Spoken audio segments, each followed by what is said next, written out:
Hello and welcome back to another episode of The Outer Rim, rambling with myself, the Outlaw Adam Neeson, joined as always by the Jedi Knight Danny Brown. Danny, how are you, my friend? I'm good. It's warm. My feet are sweaty. I don't know if I'm starting with that straight away. I'm roasting. I feel like I've got. Do you remember Black Books and the episode where he gets Dave syndrome? So I feel like I'm getting to that point with the heat. But no, it's fine. I was out earlier taking some washing off the line, and Arthur popped out, and we were just like playing in the garden, and it was Should wonderful. say that Arthur is your cat, and not, Arthur is my three-legged cat, not your penis. Not. I was wondering there for a second. No. He's my three-legged cat, and we were out playing in the garden, and it just felt really nice. You know, when like the weather's good and everything's just like, yeah, this is great. So that's kind of where I'm at. What about you? How are you doing? Has your Arthur popped out? Just put it back in again. Yeah, cats sort of just lying about on the floor, be like, we don't know what to do with ourselves, so we're just sort of putting ice cubes in their water tray. But Danny, speaking of cats, yeah. Loth Chats, what? Loth Chats, joining us today. What a segue! Impressive. The king of segues. Joining us today is the fine folks from the other podcast across the water, Danny. It is Loth Chats. Joining us is Jay, Chris, and Emma. How are you, folks? Hello. Very, very well. Thank Hello. you. Very well, but also like you, very hot. Yeah. We're British. We can't handle this. We can't. We're not built to. Like it said, this is gonna date the podcast, but it said it's meant to be like 38 degrees, which is higher than body temperature, so the body won't know what to do. That'll be fun. Brilliant. I've just spent the last week in France where it was that temperature the whole week. So You know what, guys, though, I'm an appreciator of the heat. Like, I'd happily go out and be like a wee lizard on a rock and just bask. Same. But the thing is, I've got to work and I've got to sit in a stuffy old office, and I'm like, I just want to go and like be outside in it and play with my cat in the grass. You know, but I mean, who doesn't? What can you do? Yeah, that's I the get dream. it. Yeah, I own reptiles and I envy their lives so much. They just sit there basking and eating, and that's basically it. Yeah, incredible. Do you take them like in this sort of weather? Do you have them out and about? Are they like out and about kind of reptiles? Occasionally, I'll have one on my shoulder or I'll carry one outside. But I used to have a 4-foot Argentine tegu who used to love going out in the garden. But the ones I've got now, they're all little assholes, so they'll run off at any opportunity. Or you see him again. Yeah. Here's a question, Danny. I don't think I've ever asked you this before, but I'll put it all to the group. Okay. This is usually an icebreaker for me if like someone new starts where I work. If you could, would you take your eyes out and run them under the tap and put them back in again? Yes. See you at the minute with hay fever. Like, I am absolutely killed with hay fever right now, and there's days where my eyes, like, I'll be scratching to the point that my eyes are like squeaking. And if I could like pull them out and give them a rinse and pop them back in whenever that's happening, absolutely. Loth Chat gang. That was a very interesting question. That was bizarre. But yeah, I'm the same. I have terrible hay fever, so sometimes I just pour water onto my eyes anyway. So it would be easy if I could just pop them straight into a bowl, give them a quick rinse, and stick them back in. I'm more about like the actual physically wanting to scratch them really hard rather than rinse them. I'm just like, get in there with my nails. Jay? Yeah. I think the sensation of holding my eyeball in my fingers puts me off a little bit, but it also sounds really refreshing. So I don't know. I think I'd start to regret it halfway through when I realized what I was doing. Yeah. Like it's not violent. It's like a nice pop. Yeah. Oh, I bet it sounds good as well. Yeah. Back in again. Yeah. Do you still have the like cords connected? So whenever like can they roll back in and like like in the cartoons? Like if you sneeze too hard, will they like pop out? Yeah. What a great party trick though, if they didn't have the cords and you could just juggle with them. Yeah, just juggle your eyebrows. I'll do like Beetlejuice, when he like puts fingers in his eyes and he's got all those little sweet fingers in the ends. Yes. I'd be worried I'd mix my eyes up and put them in the wrong holes. The left eye, which was the right eye. Does it make a difference? If I don't know. If you've got bad eyes, so I know like I'm near enough blind in my left eye, and then I think I would freak myself out if I like switched them around, and then was like, oh no, the right eye's bad. And then I'd be like, nah, I've just mixed them up. Yeah, and you'd be like, "Oh, this is what I've been missing this whole time." This From, is, from the left then I'd be like, perspective. oh.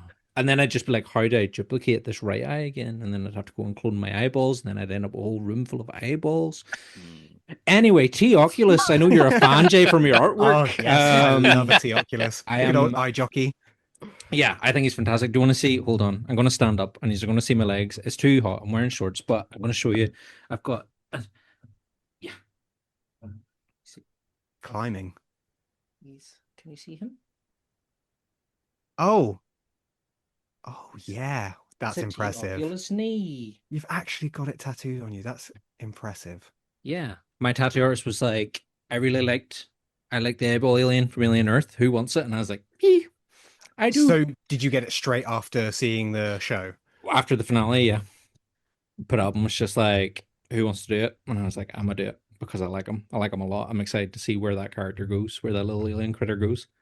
That's insane behavior. Who watches something and then gets a tattoo immediately afterwards? Couldn't be me. Yeah, I mean, do you want to talk about that? What are you talking about? What are you referring to? Tell our audience, those who don't know. I watched The Mandalorian and Grogu with my lovely co-hosts, and it was a transformative experience for me as probably the only Amanaman fan on the planet. And I watched it, and it was just like a feast for the eyes of just Amani everywhere. And then one of the huts says, "Release the Amani." And I got out of there and I joked and said, "Oh yeah, I'm going to get that tattooed." They thought I wasn't joking. Not for a second was I joking. Literally the day after, just got it tattooed on my wrist. If you can just about see it, it needs touching up. There it is. Hell yeah. I got it done in the middle of the heat, but yeah. Fantastic. Yeah, you have to. Sometimes you just have to go out and like impulsively get a tattoo of some pop culture thing that you love. When I you then know, got you know. I got jealous and got tattoo envy, so went and booked a tattoo as well. Have you got it, or are you getting it? Yeah, I got it. I just got Darth Revan's mask on my shoulder. Hell yeah. Nice. So I was like, I want a new tattoo. Even though about 2 months ago I got the whole top of my arm done, so I was like, I really need another one. But hey, here we go. Sometimes you gotta. I know. Emma, are you I'm- booked in to get a tattoo? No. No. No thanks. Emma is the sensible one here. Yeah. That's not for me. You know what? Do you have any? I suppose. Do you have any other Star Wars or pop culture vices that you partake in? You know, the guys are getting tattooed. Is there something that you're like, I Oh. need to go and get my fix somehow? Oh my gosh. I mean, anytime anything new Captain Rex related comes out, I'm like, purchase. Mm. Mm-hmm. Has there been anything But recently? that's kind of it. Yeah, I got a hot toy. Nice. But to be fair, that wasn't a recent release. But I wanted it for so long, and that is my most recent Captain Rex purchase, I think. And yeah, he's just beautiful, and he sits and watches me work, and I love him. You do The also stairs. like a Star Wars gacha as well, don't you? Oh, well, but I can only do this when I go to Japan, though. And so I love to play, I love to play Star Wars. If there's Star Wars gacha, to be honest, any gacha. I mean, I love the food gacha mainly, like the little fake food. Oh, that's my favorite. But yeah, gachapon. What a great invention. I really like watching the videos on TikTok of people like opening the when they get like 6 little pods and Yeah. they'll take their time opening them all. Yeah, I yeah, love yeah, it. yeah. It's like the ones that like are the pod, but then they turn into like an isopod or like a wee lizard or a bug or Oh, like those yeah, sort of yeah, ones. yeah. I really, Yeah, Yes. I want some of those. they are Oh. fun ones. Yeah, Emma, I saw the frogs that they do now. They've got a new range of frogs, and I was like, I'm going to tell Emma that she needs to pick me up all of these. I've got to go and collect frogs. Okay. You have, yes. What's the most expensive thing you've ever spent on Star Wars?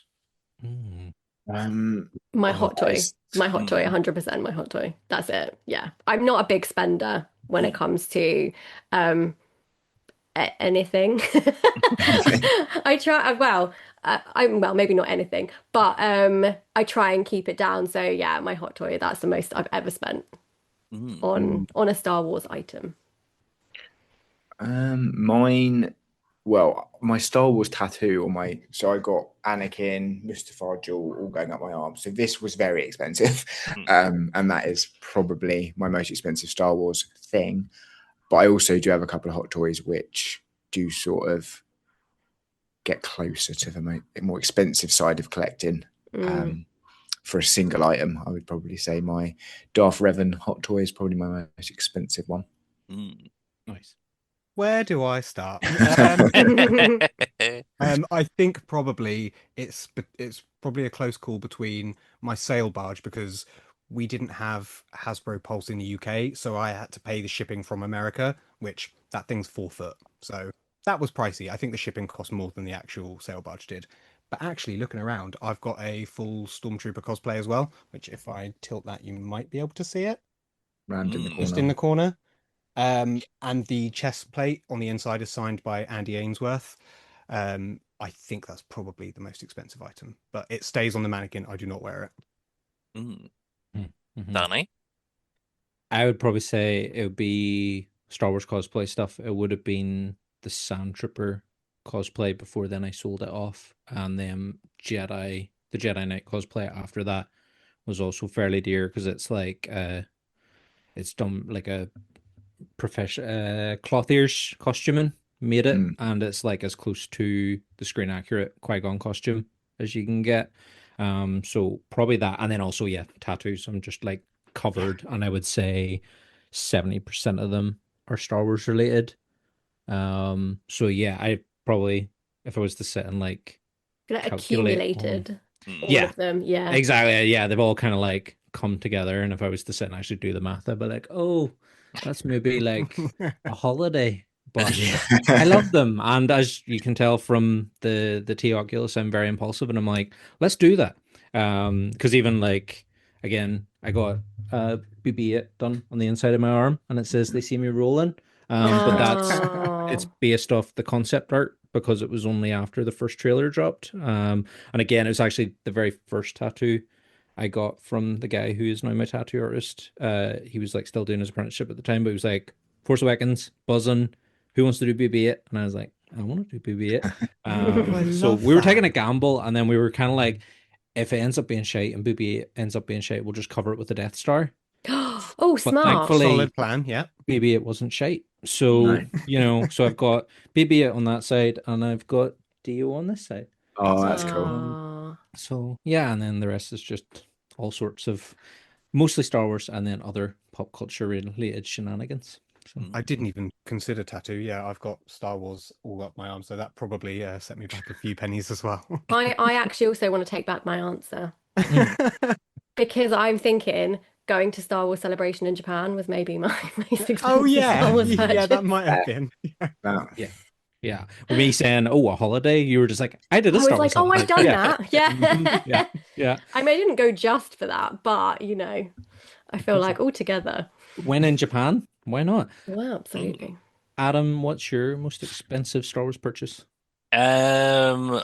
Do you remember when The Force Awakens came out and they came out with that remote control BB-8 you could control with your phone? Yes. Yes. Sphero? Yes. Yeah. And it was like £130.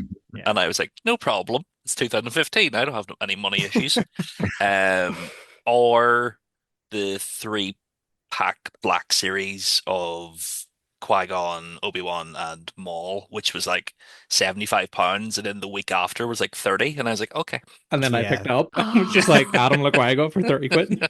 Bastard. And you were like, The disparity between Black Series pricing, whenever they release one of those sets, you're like, I'll give it a couple of weeks, especially if it's like a Celebration exclusive or something. They usually end up getting reduced.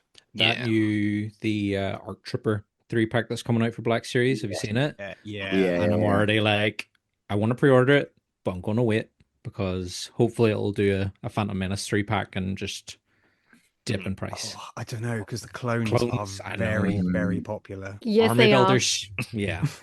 I take it. Have you already pre-ordered your semi? Yeah. Star Action figures have out for pre-order, by the way, if you don't know yet. But yeah, so Adam's already introduced you as Loth Chats. But for those listening who maybe aren't familiar with your show, do you want to give us the pitch? Yeah. We're all looking at Emma. I'm like, Emma, give us the pitch. August gets left up to me. Yeah. Wow. Okay. So Loth Chats is kind of it's not a completely Star Wars based podcast. It's very much a nerdy podcast. So we incorporate all of our nerdy enjoyments into this podcast. So we talk a lot about House of the Dragon, Lord of the Rings, Star Wars mainly. But then, we've also done episodes on Heated Rivalry. We've got episodes coming on Buffy the Vampire Slayer. I know that we've talked about doing episodes on Alien as well. So, it's very much kind of a broad nerdy category that we fall under. But yeah, and we basically just pick a topic for the week and chat about it. We kind of just were like, we want to be able to sit down together of an evening, talk about the stuff we love, and just stick it out there and see if anyone listens. Yeah. And have fun. Yeah. Of course. I listen to your Hated Rivalry stuff because I too loved Hated Rivalry. Yeah. It filled me with much joy, and just the soundtrack's banging too. So good. Yeah, it's so really good. Yeah, so good. And it's one of those things, like, I remember it being like really hyped with a lot of friends and stuff of mine. And I was kind of like, I didn't know much about it going into it. And then like when I sat one day and just powered through the whole thing, and I was like, oh, my heart. Yeah, I know. right? But yeah, It's really it's so hard good. to stop though when you start watching it. You're like, no, I must continue. Yeah, I Yeah. think I watched it until like 3 o'clock in the morning and was like, go to bed and watch the rest of it in the morning. You need to stop now. And I'd been avoiding it for months because everyone kept saying, oh, you need to watch it. You'll love it. You'll love it. And I was like, I don't care about hockey.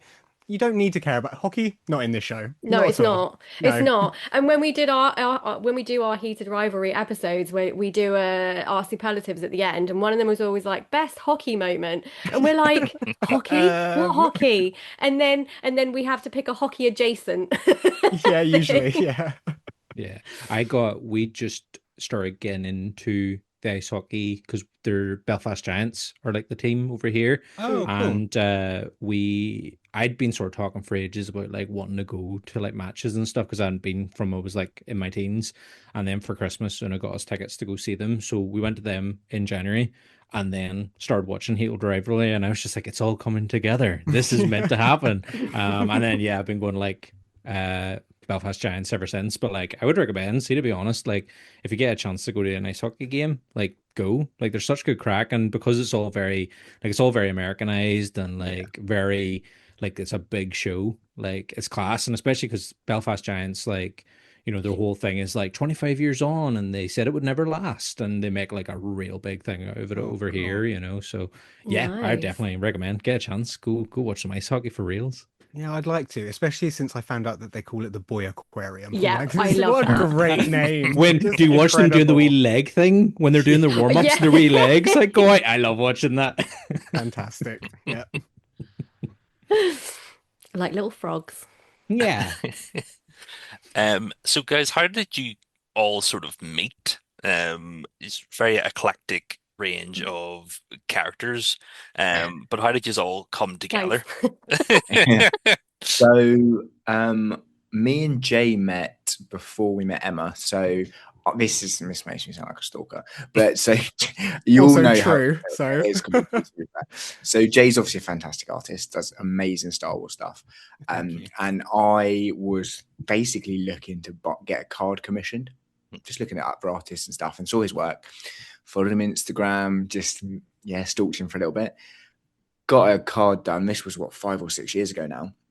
And then we just kept talking about Star Wars and kept chatting and just became really good friends, basically, just non-stop conversations. And I purchased, how many cards have I got from him? 17 cards and about 3 or 4 it is comics ridiculous at this now. point. I've got a whole wall full of his work. So, that's how we met. And then Emma and I met at, which Comic-Con was it, Emma? It was the October MCM, but I think can't remember which year. Maybe 2022, 23 maybe. The year before Celebration. Yeah, so we met a year before Celebration just at a Comic-Con, and then we ended up going to Celebration together, and again, just sort of stemmed from there, really. Indeed. And me and Chris had been kind of joking about, oh, wouldn't it be great to have a podcast? And we're like, yeah, but come on, realistically, are we going to ever be able to do anything like that? And then I was listening to Star Wars Sessions and I heard Emma on a few episodes and I was like, do you know what? Emma, her perspective on Star Wars and just the way you talk so eloquently. So, I Oh, mean, me and thanks. Chris on our own on a podcast, it falls to pieces. We did a collector episode and he was like, Emma's not here to grammatically correct us. And then No. It just became immediately, chaos. yeah. Um, and so I was like, you know what? This could actually work. I didn't know Emma other than like I think we'd mutual followed each Yeah, other. and we chatted online about your reptiles. Yeah, but we hadn't like actually met or anything. And then No. I came to we have a big event over here called Echo Live. Have you ever been? Mm, No, not No. yet, but I'd like to. so good. It's really good. You might need to spend like 3 years saving for it. It's ridiculous. It's like all the collectibles you could ever want. And so they were helping out on our friend Dave's stall with his hot toys. And I met Em for the first time, and then we talked about it, and then yeah, it all just came together really nicely, and yeah, we haven't stopped since. Well, indeed. My initial suggestion was like, oh my God, let's do a rewatch of the entire of Clone Wars because it's obviously the best part of Star Wars. And We that was weren't kind of too. that was kind of like where we initially started, and then it's kind of just barreled from there. We reined her in a little bit. We're like, let's not do the entire of Clone Wars. Of Clone Wars. We'll do it bit by bit. We'll get there. I don't But, really yeah. see the issue, to be perfectly honest. The thing is that's quite interesting with us is we all have very, very specific areas of Star Wars that ground us. Like Chris is more prequels, especially Revenge of the Sith. I'm anything that's a weird glub show, any weird background, stupid alien or stupid Star Wars thing. That's what I love the most. And Emma is more Clone Wars, Clones. just Mm. clones, clones, Right. clones. Animation. I'm big on animation, apart from Resistance. Hmm. That's not necessary. Oh, but Bucket's a lovable little guy, no? I watched 3 Oh, episodes and I couldn't get any further in. Is he the Nikto, the green Nikto? No, he's just the wee astromech droid that's like stripped bare but has the little resistance helmet on. Yeah. I don't think I made it that far. I think I got into like the second episode. I mean, Hold on, let me show you this little I guy. do Let love me a let me droid. convert it 1 second. Wait for the tattoo reveal. You just got him on his back. Yeah. just like a massive one. Look at him. Look at him. He's just the Oh, cutest little guy. actually, he is pretty cool. Oh, Yeah. I There's do something love a about droid. there's something about droids wearing clothes. Yeah. I love a droid in a cloak or a hat. Yeah. Yeah, see that to be fair, like I refused to download Fortnite for the longest time, and then Droid Tycoon came out, and you can put like little hats. You can put a little Filoni cowboy hat on your droid, and I was like, I'm sold. That's it. They've got me. Done. That's what I'm doing now. Done. Yeah. Yeah, yeah. Fortnite is actually a lot of fun to watch. I don't play it, but I do enjoy watching it. I'm like, come on, he's over there. Get him, get him, get him. Just start playing now though, for because that's the thing with Droid Tycoon. I like that it's just like a little settlement game. Like you get your little base, you go make your droids, and the minute somebody starts attacking me, I'm like, fuck off, leave me alone. Like I'm I just want to making my play with my droids, droids. please. Yeah, I just want to make my droids. So yeah, they haven't put Bucket in yet. I love how like he's just stripped bare, like he's just the wee chassis with his Pretty wee bits, cool and that's design. yeah, it's just like why don't we just take things apart? I like that. I like you know when you would get the DK books growing up and you would see the like layers, they would strip back the ships and strip back the locations, and you would get to see the insides of it. That's what I like about Star Wars. That's those real intricacies. I mean, Adam's talked before in the past about like one of his favorite things about a good ship in Star Wars is a good geography of a ship. You can get an idea of the space and how you can move around it. You know, the Yeah. likes of Millennium Falcon, like we know the inside of the Falcon, but you know, just from the shots of the film.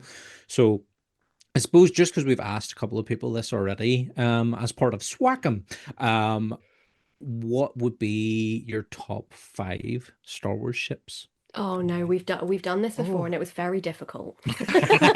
Always is, and it's Emma always first, then. changing, but yeah. No, because I had like 75. Don't go me first.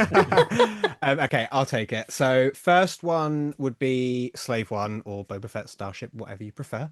I think I already liked the design of it. Obviously, growing up with Empire Strikes Back, I love the way it flies. It looks like it should fly horizontally, but it flies vertically. Love that. And then seeing it in Mando and the Book of Boba Fett, and seeing sort of the inner mechanics of how the cockpit swivels and pivots, I just thought that was incredible. So yeah, that really jumped it to number 1 spot. But other than that, sail barge. I love an Imperial shuttle. The Ghost is a favorite. What am I at? 3. Look around the room for inspiration. What toys have I got? Can I say I like? Razor Crest. Love a Razor Crest. Mm. Who doesn't love a Razor Crest? My answers are probably really boring. Can I cheat and say the Republic gunship? Yeah, of course you can. Yeah. Okay, well I'm moving that up to second spot. Yeah. Mine would be, so my number 1 is the Ebon Hawk from the old Republic games. It's interesting you say about the geography of a ship. I think that again is why I love that Ebon Hawk so much, because you get to see it from the outside, but you can see all of it inside. You can go to every part of that ship, which is just great. I'd love to own a version of that, but I don't think they'd ever release one. And then it would be the Ghost again. The interior we see throughout Rebels of that ship, it's a home, isn't it, for those characters, which I love as well. Then probably an N1 Starfighter. The originals, the yellow ones, absolute peak for me. What else? X-Wing, always got to go for an X-Wing. Which version? Oh, the New Hope X-Wings, for sure. And then maybe a Star Destroyer, because they're just epic, and being one of the first things you see in New Hope of it, of the pure size of the thing, it's just, love it. Nice. Emma? Bringing my list of my millions. No, I found, so we did this, like, what would your favorite ship be?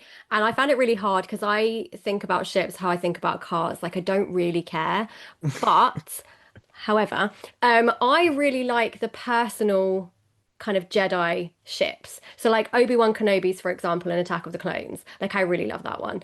The way it has its own little docking station, and like, I mean, that's great. And then you've got the ones from the High Republic that they have it's not the long beams, is it? It's the ones that look like little mosquitoes, the vectors. The ones that are powered by lightsaber.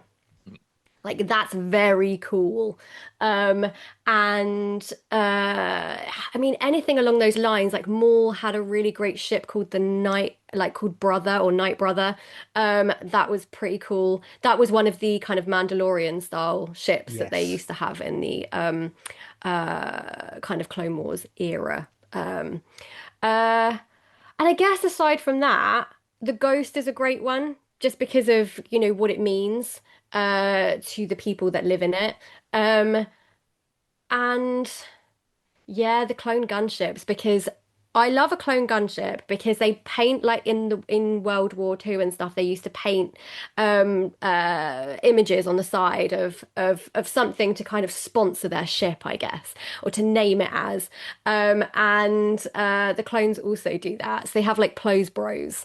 And I also just love the fact that Obi-Wan Kenobi's is called Bad Kitty. Like, if that doesn't tell you everything you need to know about Obi-Wan Kenobi, I mean, I don't know what does. True. Very true.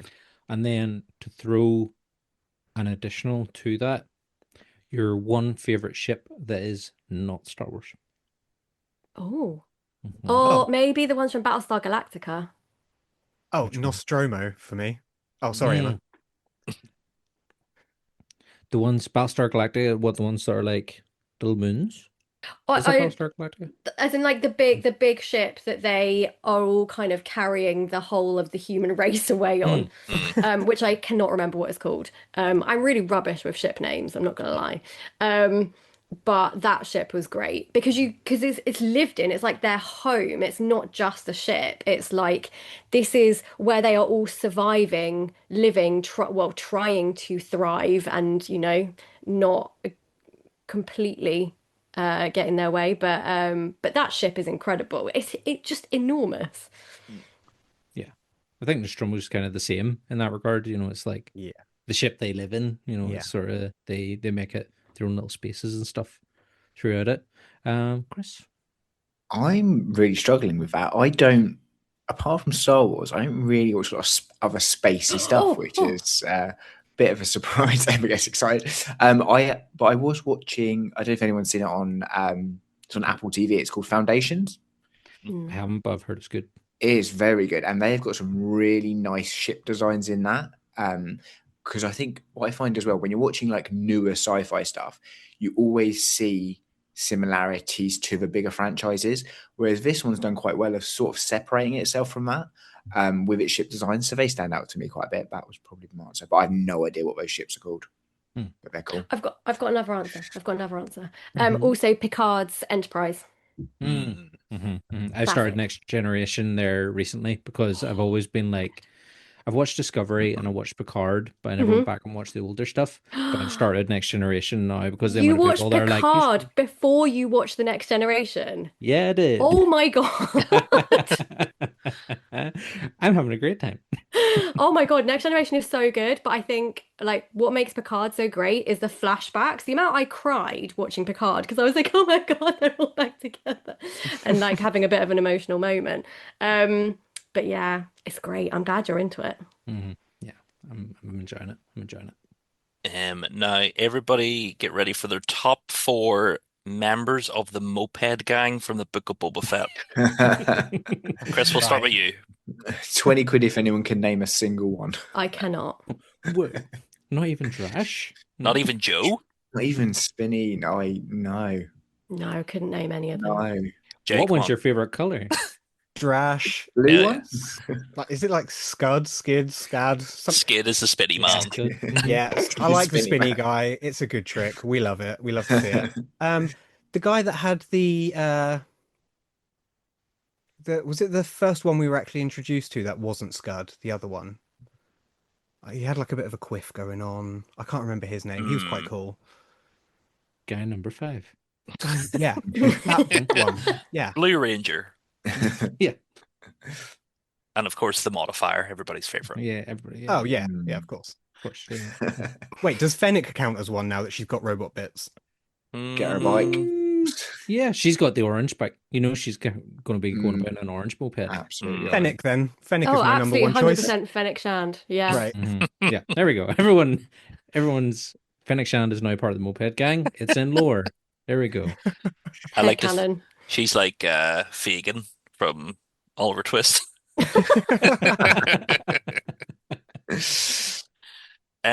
Jay, let's get into some of your art and your artistic background. Where does that sort of begin for you? It really does actually begin with Star Wars. I mean, as soon as I watched Star Wars and could fit a coloring crayon in my hand, I was drawing things from Star Wars. For me, it was Return of the Jedi, pausing my little VHS and trying to draw the obscure background aliens. I didn't want to draw the Lukes and the Leias or the Hans. No, I wanted to draw the Max Rebos, the Salacious Crumbs. It was the otherworldliness of Star Wars that made me feel inspired to be creative. And yeah, it just kind of progressed to now, where it's now a career. How many Lobots have you drawn in your life? That's a really good question. Do you know what? I don't think I've ever done Lobot. Adam's got a commission for you. It's so strange because I reckon at this point for tops, I've probably painted about 2,000 pieces of artwork for them. If someone says, "Oh, I found one of these cards you did from this set," I look at it, I'm like, I did that? Did I? I've been doing this for 10 years and I've done a lot of individual characters, a lot of the same characters multiplied. But every now and again, like a Lobot, I don't think I've ever done a Lobot. Like, what's wrong with me? This needs to be remedied. Stay tuned. Lobot will be coming. Hell yeah. You're going to wake up in the middle of the night with your hands already moving. Just sweating and thinking about Lobot. And what is sort of like, is there a character who is both not easy to draw, but like satisfying that you're like, I could draw this all day? Yeah, I think probably Ahsoka. I think because we now have live action as well, it feels like every time I paint her, it's a new challenge, whether I'm doing animation, even as the animation style grows and changes and develops. Painting season 1 of Clone Wars Ahsoka versus painting season 7 Ahsoka is completely different. So yeah, it's learning new textures, new different styles. So that's one character that I can always return to and still find something fun to paint about her. But I love when you paint Maul. That's my favorite. I was then going to say also Maul is like, well, he's like the parallel of Ahsoka anyway, isn't he? So yeah, that's another great shout. Your most recent Sad Boy Maul is fantastic. Thank you. That was the most beautiful. One of my favorite Mauls. In fact, probably my favorite Maul I've ever painted. Yeah, Very cool. Very cool. Chris, Emma, where does your Star Wars stories begin? So, Jay's watching Return of the Jedi and drawing all his little glub shittles. What are you guys doing? Mine starts from playing with the Power of the Force figures as a wee boy. So yeah, and that's kind of what got me back into collecting as well. So growing up, I had all the Power of the Force figures. Me and my brother used to get for Christmas, birthdays, watching the VHS, so like the gold special editions and stuff like that. That's kind of like my first Star Wars memories, and the endless hours that we would just spend playing with those toys. So when I sold all those as a teenager, because you're like, I don't want this stuff anymore. Sell all my toys, get some money so I can go out with my friends. By the time I hit like early 20s, I regretted that, because I'm like, well, I'm like Star Wars stuff back. So I slowly started buying the Power of the Force figures again all on the card still, so I could have that collection, because for me that was my connection to sort of Star Wars, which I've achieved now. So I've got all of the single carded figures nicely on display. And now I'm passing that down to my son. So I have been picking up Power of the Force figures for him to play with. Gave him a Chewbacca the other day. He's 2 and he's walking around saying Chewie. So it's just kind of want to carry that on. So yeah, that's kind of what started me off on Star Wars, really. And of course, Chris, for people that don't know, your son's name. Yes, my son is called Ezra. My missus obviously was like, not after Star Wars. I'm like, of course not, babe. However you want to justify the name. But yeah, it's funny because I always loved the name Ezra. And then Rebels came out. I was like, oh my God, perfect.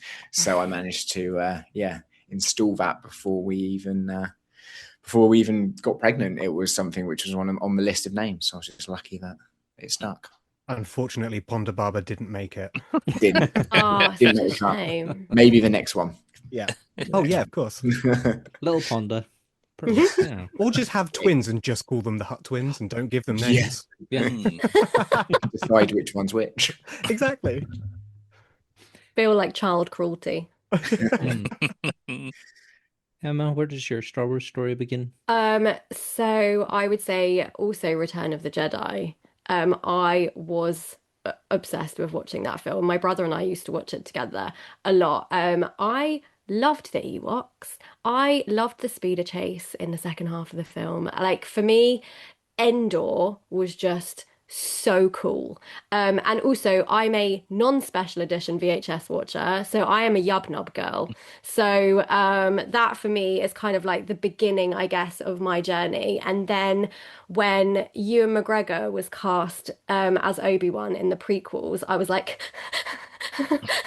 being like a little teenage fangirl. And I remember that same year that Phantom Menace came out, my birthday card that year was Ewan McGregor as Obi-Wan Kenobi on like a massive card. And I've still got it. I've kept it. I was like, this is brilliant.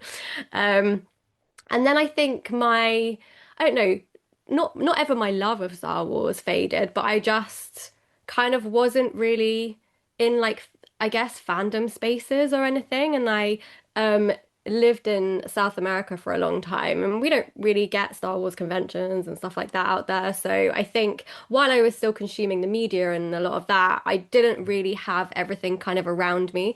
So it was only when I would come back to the UK or like when I came back during COVID that I started really getting into Clone Wars. So they put Clone Wars on Disney Plus, and we didn't have Disney Plus in Peru until a little later. So then I watched it when I came back to the UK, and I just remember being obsessed with Clone Wars because I think I started watching it after season 7 had been released, so I was able to watch the whole thing all the way through, and yeah, that became like the start of my proper like obsession with Star Wars, because it's always been there as a big part of my life, but I think that is probably when it kind of overtook everything else.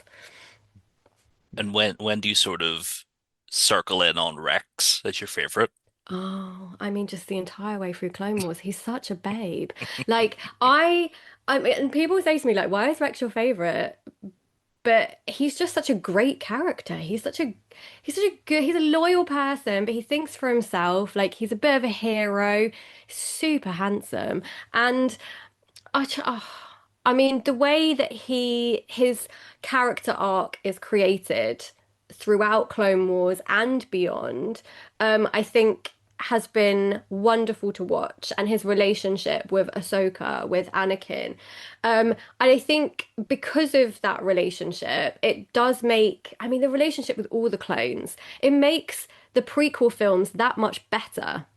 I think Clone Wars has just elevated the prequel films, and yeah, and I think Rex is kind of a key part of that. But also Darth Maul is my second favorite character, and I think, but that purely comes from Clone Wars because I mean in Phantom Menace I was like, yeah, he's really cool. He's got a double-bladed lightsaber, awesome. But I don't think I fell in love with his character until Clone Wars because Sam Witwer is an absolute genius. And yeah, just love everything about him. Hmm. Which version of Rex are you taking home to your parents? Clone Wars or Rebels? Clone Wars, Hmm. Okay. definitely. Yeah. Definitely. Would I feel like Rebels Rex, they'd be like, is he not a bit old for you, love? Fair. Fair. Okay. I like his beard. I like when he gets to that point and then you get everybody being like, oh, it's him in Return of the Jedi. And I'm like, yeah, Oh, that's nice, you know. I mean, I like the beard, but I just don't think he's animated as well in Rebels. But Mm. he's beautiful. Well, actually, do you know what? No, I'm going to take it back. I would like Bad Batch Rex. I'd take him back to my Yeah. parents. Mm. That is Okay. a Yeah. fine specimen of a man. Mhm. Mhm. I of all the clones who are my favorite, I gotta go Fives. I'm a big Oh, Fives Fives is my guy. spirit animal. Yeah, I love him. Like his whole sort of like story arc through the whole thing, Yeah. just like incredible. And then kind of to get Echoes continued on with Bad Batch is great too, but I'm always going to be a Fives guy. Oh, I love Fives. He's my Mhm. second favorite clone.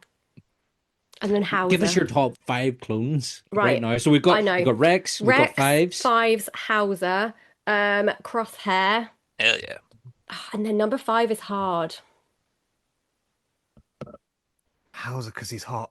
Well, yeah, I've said Hauser. Oh, Hauser's he's number already there. three. Okay, right. Okay, good. Possibly, I mean, two and three are kind of interchangeable. Um, I don't know really for number five. Maybe Cody, but he's a bit boring. Um, oh, Wrecker's quite fun. What about Boba Fett? Django. Well, Django wasn't a clone. No, but he's the original Django. True, true. Well, they're all Django, really, aren't they? I Mm. mean, yeah. Django, Django, Django, Django, and Django. My favorites. Chris J, clones. Um, I don't have a massive attachment to clones, but I do enjoy. I love the Clone Wars. I'd probably 99. What a guy in all our hearts, isn't he? Yeah. He just it kind of embodies what the clones are all about deep down, isn't he? Like he was bred for the same reason as everyone else, but he can't fulfill his purpose, which is actually really like heartbreaking. But what he was made for, he can't do. So 99 will always be my number one. Cody, just because he's Obi-Wan's clone. So I love the pair of them, and I would love to see some story continuation with Cody. I I agree. think there was a bit of a disservice not having him pop up in Bad Batch, really. I think we all thought that was going to happen. Yeah. Oh, I Um, agree with you. Because especially that episode with Cody and Crosshair together, mhm. Yeah. and then never to be seen again. Yeah, weird, very weird. Mm. And then just they're all fun. Yeah, All the boys, let's go. all the boys, get them together, have a good time. Jay. So I'm gonna say Wolf number one. Oh, and- Wolf. Or maybe he's my number five. Yeah, he's great. And I love a weird looking clone. He's got one eye, so you know what's not to love. And then I'm gonna go Revenge of the Sith, and I'm gonna go Gree, Cody. I like Bakara, and because he kills Ki-Adi-Mundi, yes. And Neo, the one that gets old Stas Ali. Mhm. Yeah, Adam. I don't think I've ever asked you. I know you're not a big clone guy, but what's No. if you got to pick? Crosshair number one, Rex two, Cody, Tech and Hunter. Basically, if the Bad Batch Yeah. was just it's just by Yeah. if you put those guys together. So I like the because the clones to me they're all the same. No, the to me watching Clone Wars, I prefer Bad Batch as a show because you get the sort of individual stories more consistently, whereas Mm, like Clone Wars is chopped up. So I think my bond to the Bad Batch grew more because you had that yeah. continuity of everything happening, and then sort of Crosshair's redemption arc, Mm. sort of like concrete made it that like oh he is both really cool. I like what D. Bradley Baker does with his voice. He's Um, incredible, isn't he? yeah, like the to have a show where like he is five people and you never Mm. think about it is Mm. incredible. Yeah. Um, but yeah, Crosshair, and he just looks cool. Like that's like sort of shaved head look. Oh, so I want the Black Series figures of them all, but to get the Bad Batch Black Series figures would be my most expensive purchase. As like a collective. I've got a Yeah. little vintage collection, Crosshair, and he and Rex and Hauser sit on my bedside table together. Because they've not made a fives one yet. Mm. So I can't Um, have him. Adam, who do you have at your bedside? Do you want to tell the gang? I have my Revenge of the Sith and my Attack of the Clone figures of Bail Organa. Excellent. Yeah. Oh, Nice. Exquisite choice. nice. Nice. Mm. What Papa a babe. Organa watches over him, make sure he has sweet dreams. Yeah. Every night. Yeah, Keeps me everything. safe. Danny That's clones? so cute. My clones, I'm gonna go fives. I'm gonna go Bakara because Bakara is the one that I became like obsessed with whenever Revenge of the Sith came out. Like I remember just how his helmet is that transitional kind of a combination of Phase 2 clone and Vader. Like there was something Yeah. about the shape of the Mm. helmet and then the shields on his cheeks. I was just fascinated by what made him so different and the fact he had the Galactic Marines with him as well. I was like, what's this Yeah. about? And I like hunted down the Revenge of the Sith figure. I ended up having it, I found it in a toy shop in the Trafford Centre in Manchester when I was over for a holiday. I was like, I need this.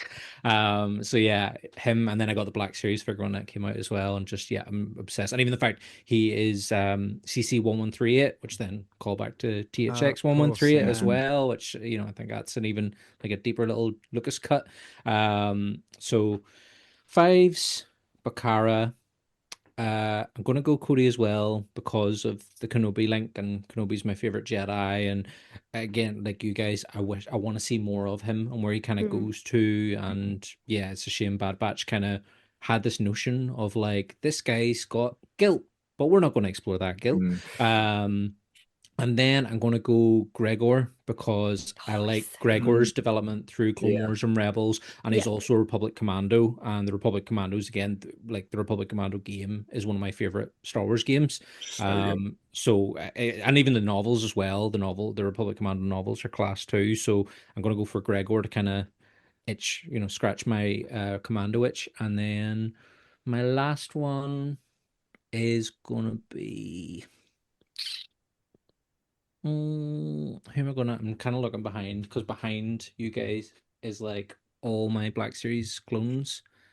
I gotta go Wrecker because Wrecker's fun and he's sort of just a big lovable brute and he's that far removed from the rest, you Mm. know. And I like as well. He's got the Republic Commando armor but bulked out, and then it's almost on the verge of.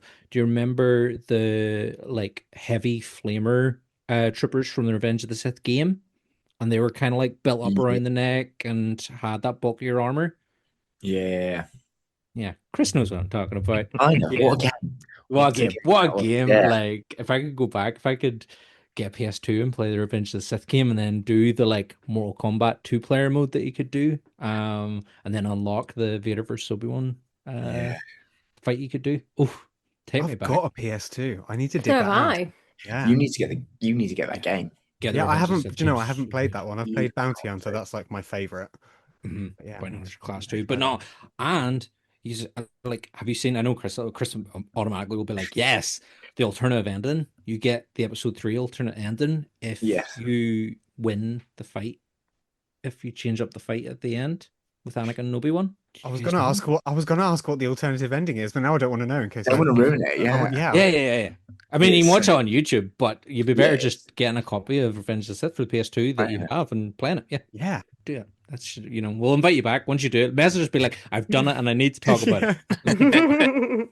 Pre-warning, I'm not very good at computer games, so that might be in like a year or 5. No, we tried to get him to play Knights of the Old Republic, and he got about 2 minutes in and was like, "I don't like it." The Ithorian wouldn't talk to me.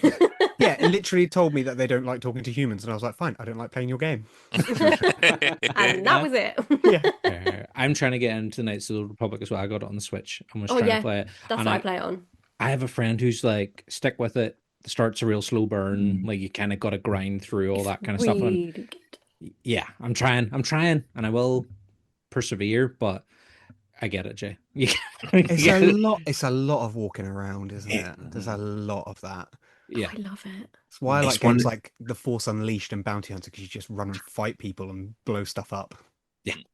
It's one of my favorite Star Wars games, and I think the nostalgia point of view makes it easier for me to get through that start when replaying it, because it is a very slow start to a game, and obviously it's got a role-playing element to it as well, so it's kind of trying to add that into a older style game can be quite difficult when you're picking it up now, because I even found replaying it now it's very tricky to get into, but it's worth sticking with for sure.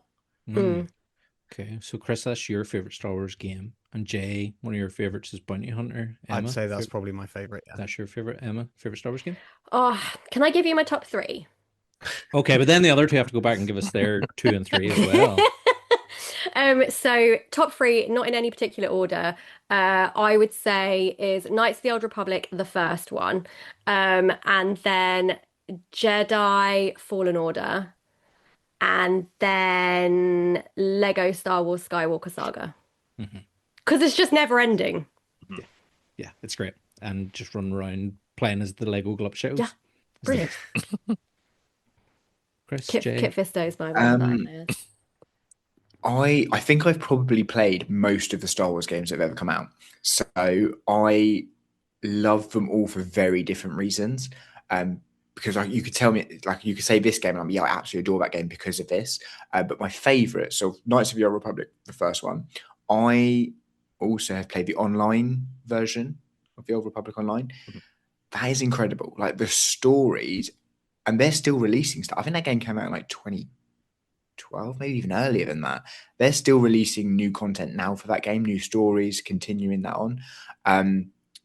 And it's just massive. Like you can pretty much visit every planet you think of. You can play Jedi, Sith, Bounty Hunter, Smuggler. It's vast. It'll keep you going for years. And it's so you can dip in and dip out. Like I constantly dip in and dip out. I've actually just started a Sith story now, because me and Jay have become obsessed with the Bane trilogy and all of that. So I was like, let's go and do a Sith story. So that's been really good to dip back into. And then probably the Lego Star Wars games as a collective. So all of them. I love all of them. The newer one I found is great from a galaxy building point of view and what you can do, but it rushes the stories from the films. I don't know if you've all played it. It blinks through them. It doesn't really care. Whereas like the PS2 version of the first 3, those went through each film so well. So I love that. And they brought a Clone Wars one out as well, which was incredible. I think that's like one of the first games I got like 100% on as well. So I'm like really proud of myself. So yeah, that's probably my top 3. My number 2 is going to be Force Unleashed, and then my number 3 is going to be, do you know what? PlayStation 1 Episode 1. That was so good. Yeah, and you go back and try and play it now, and the controls are so clunky. You give up once you get down Naboo. You're like, now I want you all to do your best impression of the Lego Star Wars Yoda falling noise. Not really. I don't actually. I don't know this. I was going to say I don't know this. I'm excused. Great. It's like little like. I can't even do it. I can't do it. I can't imagine anybody else would. But I love compilations of the like death and falling noises from the Lego Star Wars games. If you ever just listen to them on YouTube, go check out. See when we're done. Go look it up. Yeah. Danny, give us your list. I don't think we've ever. Oh, I don't think we've list? ever had a. Yeah. I'm gonna go Star Wars Republic Commando. I'm gonna go with Jedi Fallen Order. I'm gonna go Outlaws because I really enjoyed exploring on Outlaws. I spent days just going around Tatooine. Yeah, it's so vast as well, isn't it? Yeah, it's just lovely to look at. Yeah, you could just like you said, you spend days going around. Each planet you visit, you're just like, wow, what's this down this corner? Go around here. Yeah, what are like even just the wee conversations, like if you snuck up on like troopers and you would hear them talking about like, Tarkin's Star Destroyer, and you're like, that's such a random deep cut, but you need to just be like nosy about, and even to go in the cantina on Tatooine and like see people in Hans booth. It's like this is so cool. Like this is, as a Star Wars fan, what's not to love about it? And then to kind of see how much it was kind of shat on when it first came out. I was like, guys, give it time, give it some love, let it, they'll work the bugs out, they'll patch it up. And then even the like DLC that came out after that, like the Lando DLC's such good fun, like such a good wee story. So yeah, I think Outlaws deserves a bit more love. Adam, what are I your feel like people are more annoyed about the fact that some of the newer games they come out before they're ready. And I think that's what annoys a lot of people. It's kind of like we don't want to wait for those bugs to be fixed. We don't want to wait for patches. We don't want like extra downloadable content. We just want a game. And I That's think that is what annoys a lot of people now. that's yeah, the and state it's of games all over now, isn't it? Yeah, Like it is. not just Yeah. Star Wars. You can't just go and buy a game and be like, right, one and done, play the Yeah. game, which is really sad. yeah, that's it's just an industry-wide issue. Adam, what are your 3 fave games?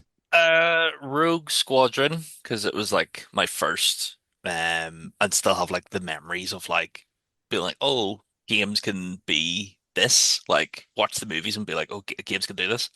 Jedi Survivor, because I just like Cal's sort of temptation. It's been long enough.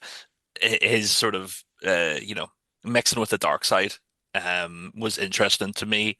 And then Outlaws would be my third, but like with an asterisk, if it technically came out on console, but it's best played in the arcade, Star Wars arcade, the original trilogy, where you could play like the first three movies, and fight Vader and stuff. Just like I remember being in Florida the year 2000 and then like having to like run back and forward to my mom and dad to be like, I've almost defeated Darth Vader, give me more quarters. Is that the one where you go on the speed? You do a speeder chase through Endor as well. Yes, yeah, Yeah, so good. they had that at I remember they had that at our local amusements, like back home, and I remember just going in one way, it was gone. Oh, I just got it. I was like, That's so heartbreak. sad. I know. they have that new one that's like The pod one. the pod one. Yeah, they've got not far from me. There's an arcade place where they've got loads of old arcade games. They've got that one in there as well. It's good, but it's not the classic. It's not the same. No. They need a There's full flight simulator that like you can you sit in a high fighter and then it spins you, so you just throw up while you're. Yeah, that sounds horrible. It'll be worth it. there's an amusements up on the north coast here in Portrush, Northern Ireland, and they still have one, the episode 1 pod racer arcade games with like the back end of Anakin's pod racer, then the wee like, Oh, and I fun. swear the day, Have that one at this place as well. yeah, do they still have it? Have Yeah, they still there. I Still there. swear, every time I go to Portrush, I'm like, I need to go in here. I need to just have a quick hit of nostalgia, please. While we're on the subject of video games, Chris, why are you so drawn to Darth Revan? I think probably because it was one of the first Star Wars games I really got into. And I just thought his character was interesting. Like it's that you get the choice when you're playing, so you make that decision and you are that character. So you're not just following that linear story like all the other games where it's like, this is the good guy, this is the bad guy, this is how it will go. You are allowed to make those choices. So it just felt that connection throughout the game to the character. He's also just looks flipping awesome as well. Like 2 lightsabers, a sick mask. Does it like he's just cool. I remember getting his 30th anniversary figure as well, because that was like a really hard one to find. And I found a loose one in like one of those like Emporium shops for like £3. I was like, when it was like a £90 figure, I was like buzzing, like smuggled it out, like doesn't anyone know what this is? And then like pieced in together like through sites like Finding a Cloak, the lightsabers and stuff like that. And yeah, my obsession just kind of grew from there, really. And now you've sort of started putting together a cosplay. I have, yeah. So I just make really irresponsible decisions like that when I'm like, got a wedding to pay for, got all this to pay for, but you know what? I'll start a cosplay. And again, it was because it's one of those like I got a Cobb Vanth one with cosplay, which I did for Celebration, and I was like, I just love making stuff and like the creative side of it. So I thought, let's put a Revan together. So yeah, the helmet's done. I got the lightsaber, Black Series lightsaber as well, and yeah, I'm just excited to. The aim is MCM in October, but we'll see how things go. And I can just sit with the helmet on and think, oh. And it was really funny because I was like, I'm going to put the helmet on and see how Ezra reacts to it because he's either going to be like, what the hell? He could not stop laughing. And he was having a tantrum the other day. I stuck it on, he started laughing. I thought, I found the ultimate Great. cry stopper. Every time he cries, I'll stick the helmet on and he'll laugh, so it's fine. So it's like a secret weapon as well. And I suppose question for all of you when it comes to games, but also life choices. Whenever you're playing a game like KOTOR, or even for me, it's BioShock. Chris, have you played through all the different versions of that story, or do you always automatically veer towards like when I play BioShock? I'm always like every time I go to play, I'm like I'm going to try and get the bad ending. I'm going to try and be the bad guy.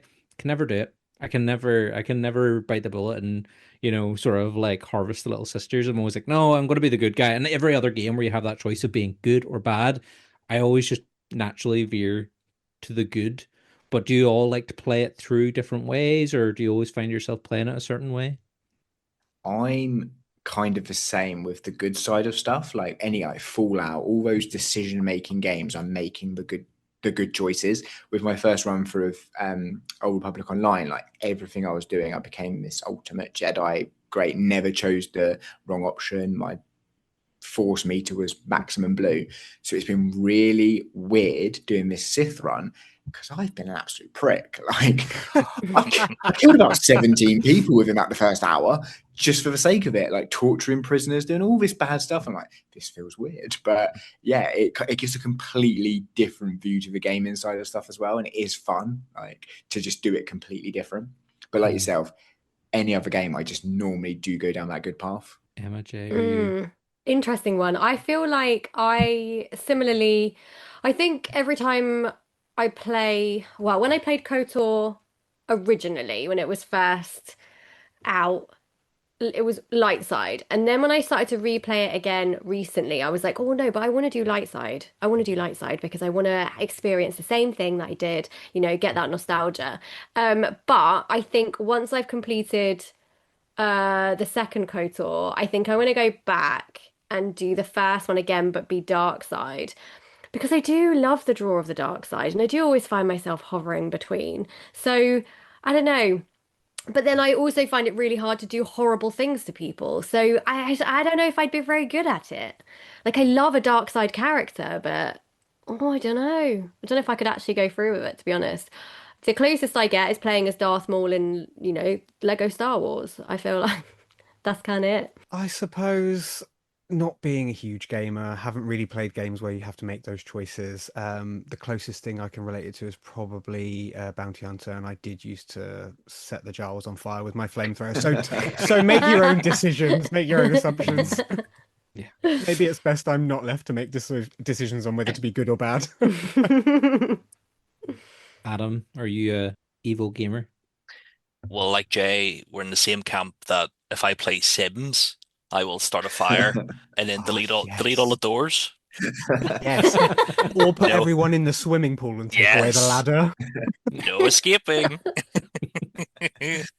But usually good in things like some like Mass Effect would be a big one for me where I'm like always good until you meet the reporter that you can punch and then I'm gonna punch them every time.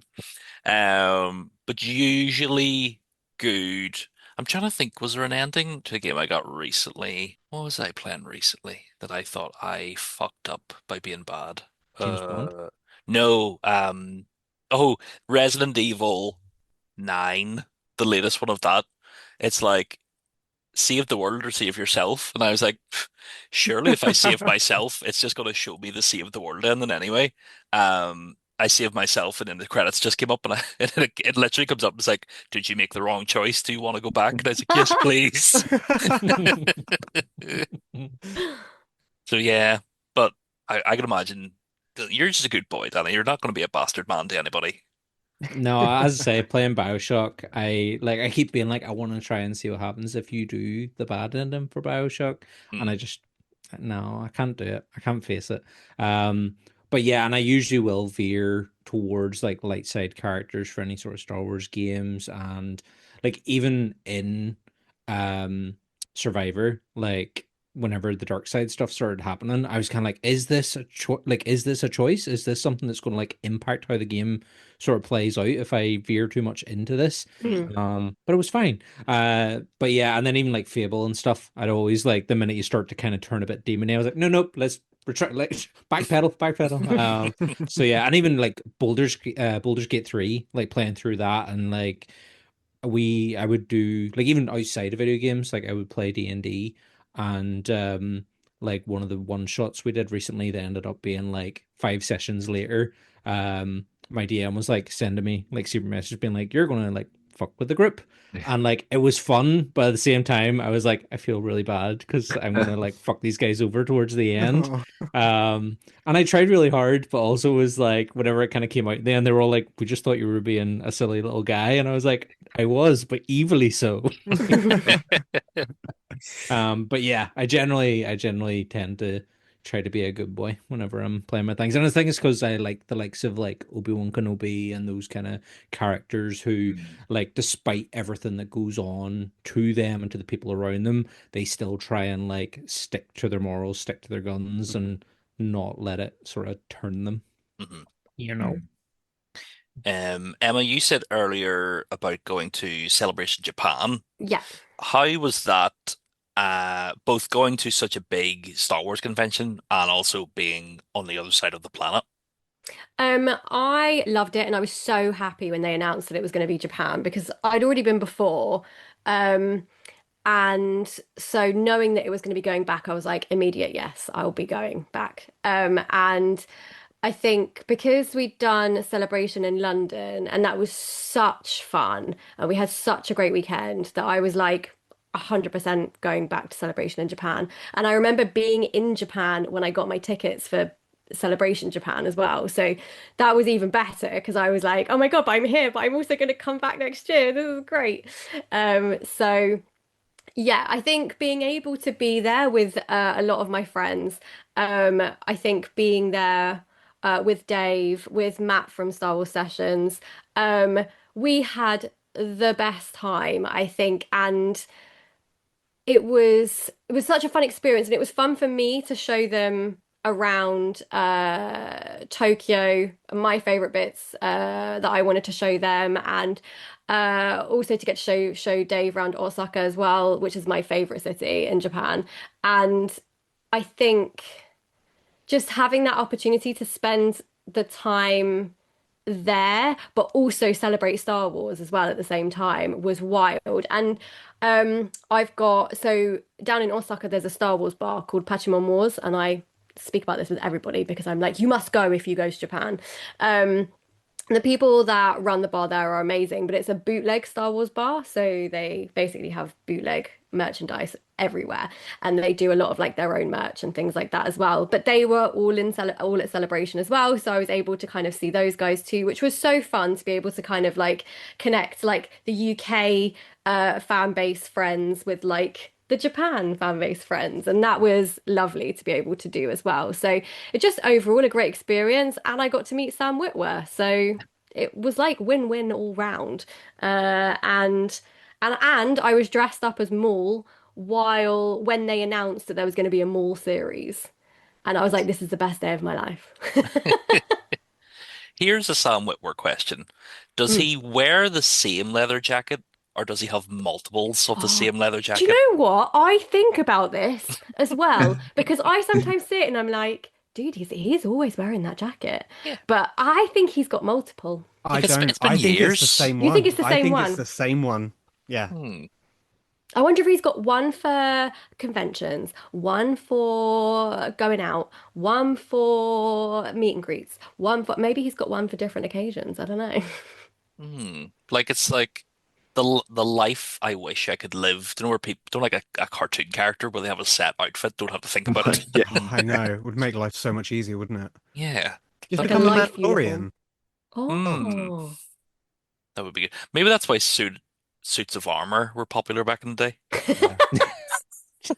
I wish we could rock suits of armor now. I mean, who wouldn't want to just rock around in a suit of armor? Maybe not in this heat, I was but going to say, not in this Yeah. weather. not in this weather. But Mm. everyone But- loves a suit of armor. Chris, you're an adult. If you want to dress up in a suit of armor and I walk around the streets, do it. Oh, Society has okay. told you that that's not acceptable, and it is. I really want to. An actual fashion thing choice I want to be able to do in the winter is wear a poncho. I want to be able to rock a poncho, but I still haven't gone and done it. But maybe I will. No, it's so questionable. Maybe in autumn I'll rock a poncho. I was Get going to yourself- say it's more of an autumn thing, definitely. Yeah. There we go. Get yourself episode 1 Qui-Gon Jinn tattoo Yes, poncho. exactly. Like, come on. We all know that's what we want to be wearing. Oh, yeah. Not a Bad Batch Rex one, because that one is terrible. Yeah, that's a bit.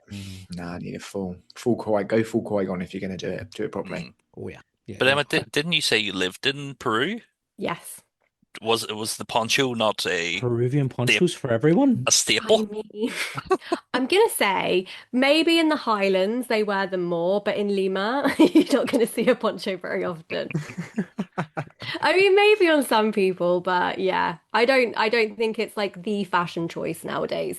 Maybe I think up in the Highlands they probably do wear them because it's a convenient item of clothing.